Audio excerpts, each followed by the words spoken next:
Hey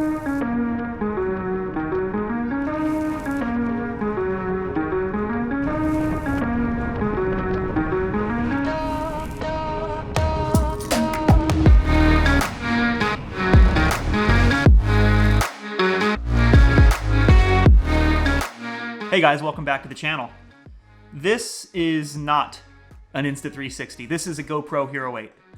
And in fact, this is one of several GoPros that I've owned over the years. I have given more money to GoPro than I care to admit, which is kind of a bummer because, yeah, they're not a sponsor of the channel or anything like that. So I've kind of made it my mission to find an adequate replacement for the GoPro. And if you guys missed my last video, I talked about the Akaso, which was definitely not a replacement for the GoPro, but what about the Insta360? That's what we're doing today. We're gonna compare these two cameras. This is the Insta360 One R. It's the twin edition, so I get this extra lens. We'll talk more about that later. And full disclosure, Insta360 sent me this camera. So I want to compare these two, show you guys the results, make a recommendation, and tell you guys how best to spend your hard-earned money. So let's dive right into it. All right, so let's start with the good. So the Insta360 is modular. It's pretty cool. Check this out. The battery base comes off, and then this upper part separates. There's kind of like the screen and the brain here, and then there's the lens. So starting with the lens, you can swap out the lens for a 360 module like this. It has lenses on each side. We'll talk more about that in a minute.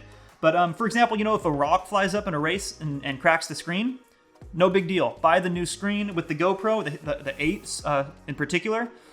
If this screen cracks, like, this thing is just bricked. It's worthless.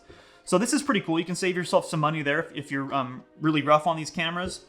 And then also, you can do some cool stuff. So like the screen, you can reverse the direction of it. So for example, if you're just racing just a standard GoPro with the screen on the back, you're doing kind of a first-person thing, you can hold it that way. Or you can switch the orientation of the screen. You can make it a, you know, like a selfie thing if you want it to be.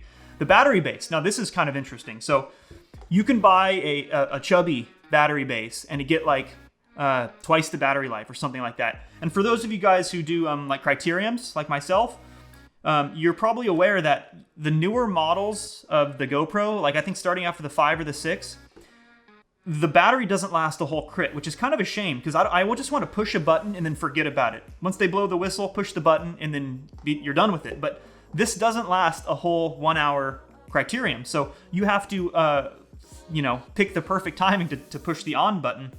And, you know, you can switch the battery out, but mid-race, that's not going to happen.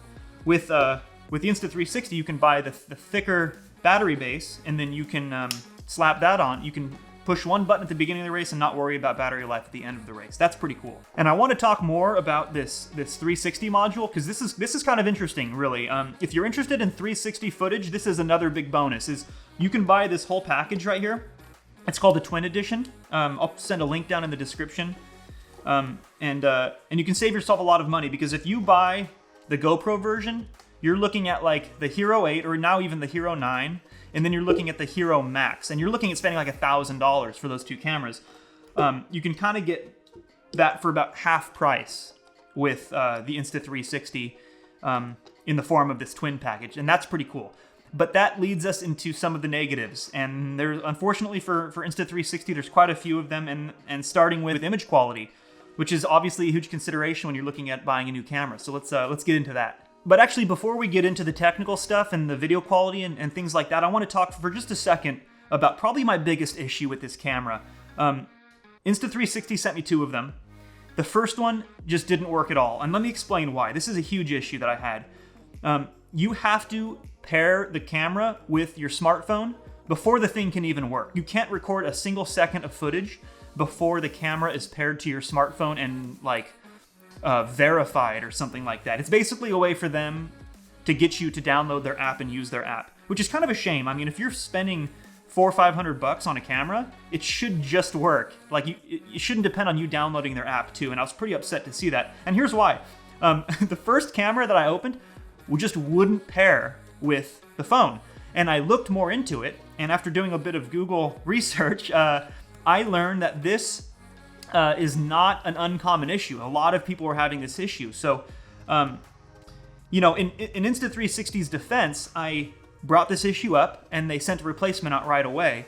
But this is like a big problem. The thing was basically a paperweight directly out of the box. So that's a consideration. That was a huge issue that I had with them. But that being said, let's get into the image quality. And I'm going to do what I did last time with the Akaso, guys. I'm just going to do an A versus B. Let's run the footage and let me know what you think. Okay, in this comparison, I have the Insta360 with the standard 4K module against the GoPro Hero 8 Black. They're on identical settings, as wide as the camera will go, with stabilization on, the same frame rate. Let me know what you guys think.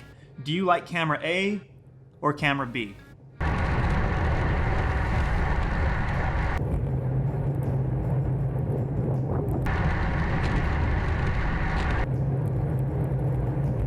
And maybe it was just as obvious for you as it was for me. Camera A is the clear winner here, and that goes to the GoPro Hero 8 Black. You know, GoPro has the stabilization down.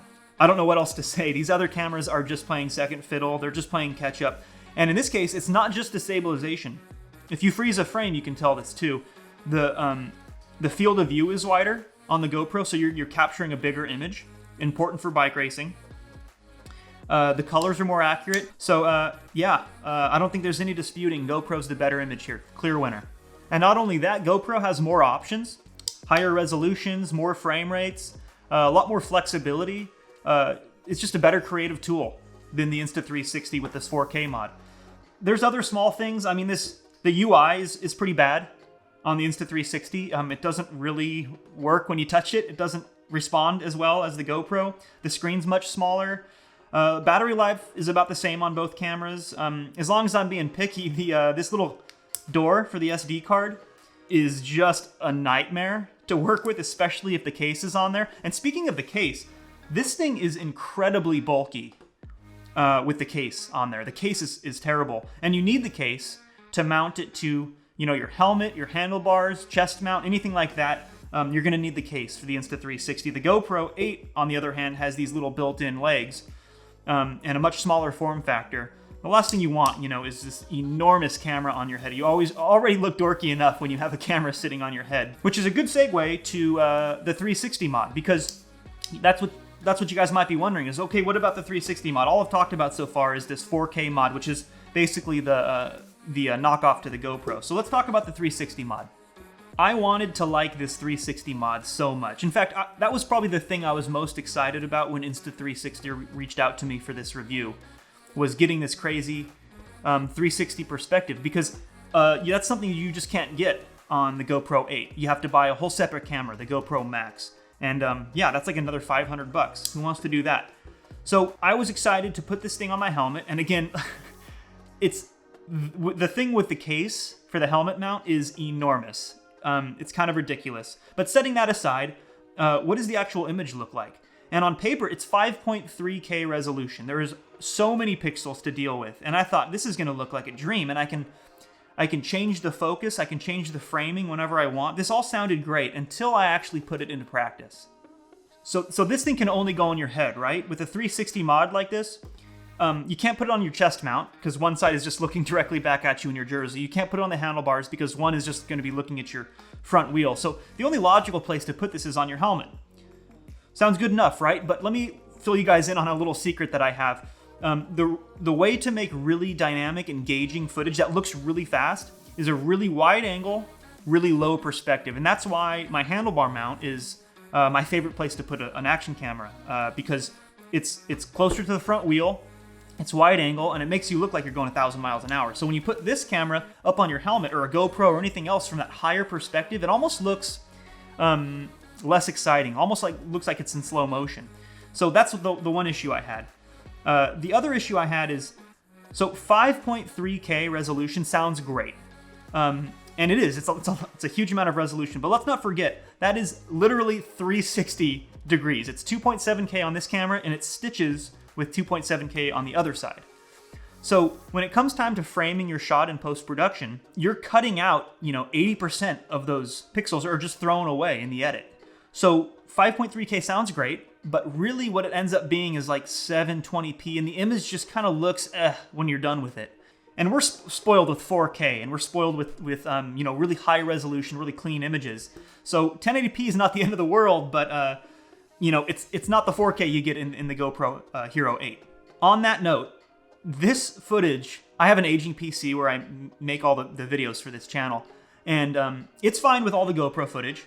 It's fine with this Sony that I'm recording on right now, but with this highly compressed H.265 Insta360 One R footage, not to bore you guys with the details, but the bottom line is it bogs my computer down to the point where it's like, I don't even know if I can't use this on a regular basis without buying a new computer. And this is like a legitimate issue. If you want to buy this camera and use it on a regular basis, like, you have to have a really modern computer to deal with the files that come off this thing. But hey, I mean, that perspective is hard to beat. It's pretty cool. Problem is, it just took me, at least twice as long to edit this clip than it would be from, a GoPro Hero 8 or any, standard single lens GoPro. All right, so just to wrap things up, if you're in the market for a new action camera, is the Insta360 One R worth buying? And the short answer is probably not, to be honest. Unfortunately, I hate to say it, but GoPro wins again.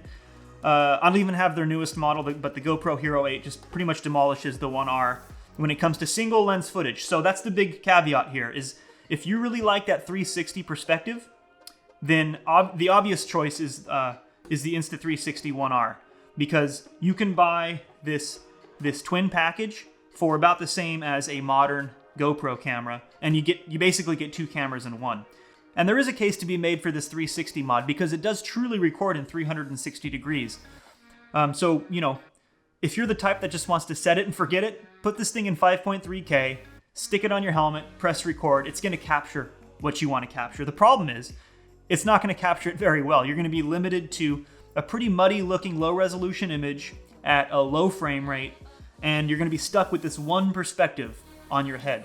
So with a little bit more forethought, I think that for what I do, the GoPro is the clear winner here. So that's it, guys. Hope this helps. And just like with the Akaso, I'll be sending this Insta360 One R Twin Edition. This one that actually works, not the one that doesn't pair with my phone.